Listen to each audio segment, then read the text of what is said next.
Upinzani nchini Israel unaishutumu serikali ya Netanyahu kwamba inalipa silaha kundi lenye uhusiano na ICC huko Gaza.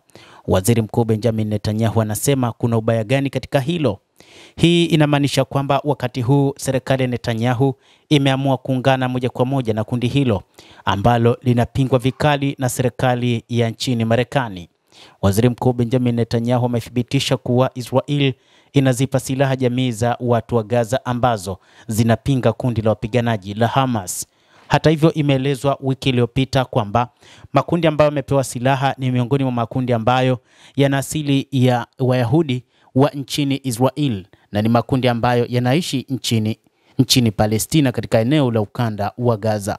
Na hivyo Bwana Netanyahu anaamini kwamba makundi hayo yatakuwa ni makundi ambayo ni aminifu kwa serikali yake. Kauli ya Netanyahu imejiri baada ya vyombo vya habari vya Israel kuripoti vikinukuu vyanzo vya Wizara ya Ulinzi kwamba Netanyahu ameidhinisha ugavi wa silaha kwa kundi maalum kusini mwa Gaza.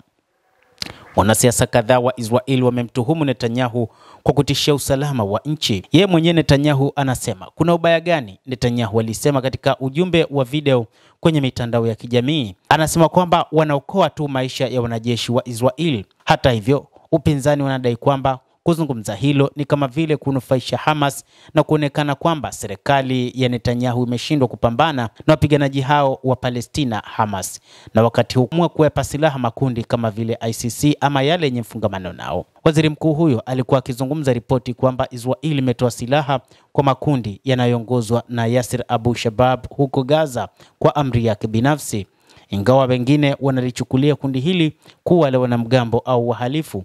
Linajionyesha kama kikosi cha upinzani kwa Hamas. Kulingana na kundi hilo, lengo lao ni kulinda malori yanayoleta misaada Gaza, lakini wakosoaji wanasema kundi hilo kwa hakika linaiba magari ya misaada. Ingawa Benjamin Netanyahu hakuchukua taarifa hizo zilizovuja kwa uzito, zinaweza kusababisha mzozo mpya wa kisiasa. Vyanzo vya Wizara ya Ulinzi ya Israel hapo awali vilithibitisha kwa waandishi wa habari wa ndani kwamba madai ya kiongozi wa upinzani Avigdor Lieberman yalikuwa ya kweli. Kiongozi wa chama cha Israel Beiten aliambia Kan TV kwamba Netanyahu aliidhinisha kwa upande mmoja utoaji wa silaha kwa kundi la Abu Shabab.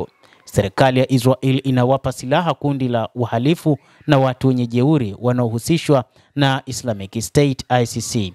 Na taarifa hii, uamuzi huu haukuidhinishwa na baraza la mawaziri, Lieberman alisema. Kulingana na duru za Wizara ya Ulinzi, Israel iliuhami ukoo wa Abu Shabab kwa bunduki za kivita za Kalashnikov ambazo baadhi yake zilinaswa kutoka kwa Hamas. Jamii hii inafanya kazi huko Rafah, eneo lililo chini ya udhibiti wa kijeshi wa Israel. Hata hivyo, Yasser Abu Shabab aliingia kwenye mtandao wa kijamii kukanusha kabisa kwamba kundi lake lilikuwa limepokea silaha kutoka kwa Israel. Silaha zetu ni rahisi, zimepitwa na wakati na zilikuja tu kwa msaada wa watu wetu, alisema.